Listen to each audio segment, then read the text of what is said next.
పోలీసులు వెంటనే యాక్షన్ తీసుకున్నారు.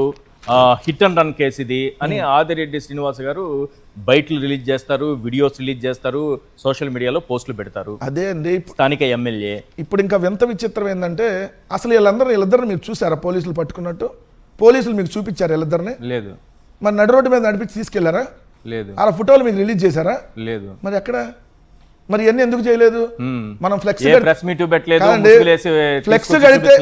గడితే కేసు కట్టి రోడ్డు మీద నడిపిస్తాం, కోడిని కోస్తే కేసు పెట్టి రోడ్డు మీద నడిపిస్తాం, కేకును కోస్తే ఏదైతే కేసు పెట్టి రోడ్డు మీద నడిపిస్తాం, మేకను కోస్తే కేసు పెట్టి రోడ్డు మీద నడిపిస్తాం. ఆఖరికి ఒక పోలీసు ఎస్ఐని కాపాడబోయి అమ్మ మీరు అటు వెళ్ళండి అని చెప్పి ఒక నియోజకవర్గ ఇన్ఛార్జ్ బీసీ నాయకుడు ఆమెను రక్షించబోతే ఆయన మీద హత్యాయత్నం కేసు పెట్టి రోడ్డు మీద నడిపిస్తాం. మరి ఇట్లాంటిది ఇద్దరు యువకులు మద్యం మత్తో గంజాయి మత్తో ఏ మత్తులోనో వాంటెడ్గా ఇంటెన్షనల్గా ఆమెకు తగిలి చనిపోయిద్ది అని తెలిసి కూడా 3 సార్లు గుద్దారు అని అంటే వాళ్ళని ఇప్పటి వరకు పోలీసులు ఎందుకు వాళ్ళని నిందితులను చూపించాలా? ప్రెస్ మీట్ ఎందుకు పెట్టి వీళ్ళిద్దరిని చూపించాలా? కనీసం ముసుగేసానో చూపించాలి కదా, పలానా వాళ్ళని ముసుగు లోపల వీళ్ళు ఉన్నారా వేరే వాళ్ళు ఉన్నారు తర్వాత సంగతి, ఎందుకు ఇప్పుడు వరకు చూపించాలా? ఇది ఒక కేసుకు సంబంధించి.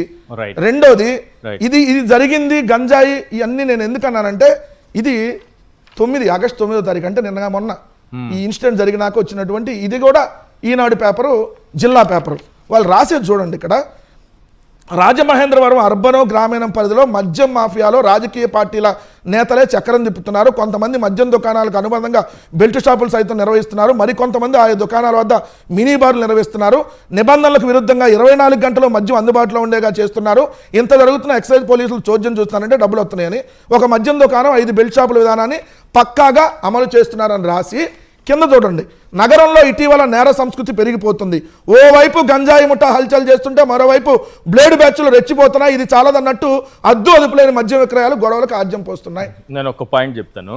మన జగన్మోహన్ రెడ్డి గారి శ్రీకాకుళం పర్యటనలో ఒక యువకుడు వచ్చి ఇట్లా షర్టు విప్పి దేవరపల్లిలో చూపిస్తే చంద్రబాబు నాయుడు గారు ముఖ్యమంత్రి స్థాయి వ్యక్తి, జగన్మోహన్ రెడ్డి గారి పర్యటనలో గంజాయి బ్యాచ్లు ఉన్నాయి, ఈ గంజాయి బ్యాచ్లు హల్చల్ చేస్తున్నాయి అని అన్నారు.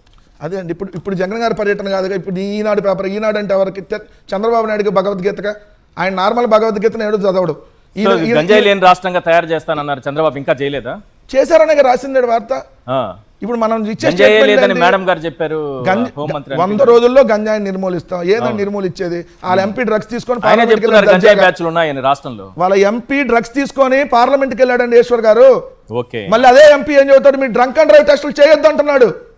వాళ్ళు తాగుతారు, మా తెలుగుదేశం కార్యకర్తలు తాగేస్తారు, తాగి ఊగుతారు, ఊగి ఏదైనా చేస్తారు, మీరు మాత్రం డ్రంక్ అండ్ డ్రైవ్ టెస్టులు చేయొద్దని చెప్తున్నటువంటి పరిస్థితి ఉంది.